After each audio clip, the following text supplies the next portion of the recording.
Hello，大家好，今天跟大家来开箱一个硬货，就是德国蓝宝的 GL 100，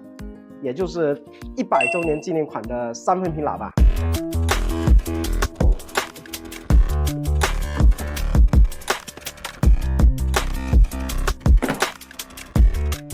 好的，我们现在看到这个包装盒里面呢，因为是全球限量100套，所以每一个套装它都会有一个独立的编号。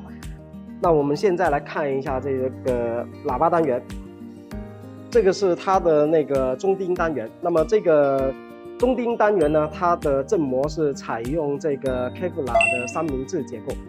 它的重量是比较轻，但是它的刚性比较好啊，所以它的声音出来它是会比较的自然，比较的没有其他的音染啊。然后我们看到它的这个设计很特别啊，这个设计是非常有艺术感的。然后呢，它采用的是一个铝磁的一个磁钢，这个驱动力是会更强。那我们也同时可以看到这一只喇叭它的音圈非常大。那我们再来看一下它的中音单元，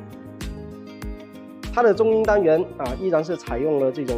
比较有艺术风格的设计，振膜同样是采用了这个 Kevlar 的三明治结构，依然是采用铝磁的这个磁钢来保证它的一个驱动力。那我们再来看一下它的高音单元。那我们可以看到它这一支高音单元呢，它是一个纯铝合金结构的一个金属的外壳啊，这个是蛮有重量的。那么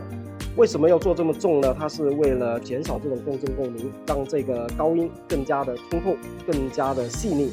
好，那我们今天的开箱就到这里，接下来我们还会有几期视频给大家去详细的介绍这一个套装喇叭它的声音风格还有特点。好了，我是温德伟，我们下期见。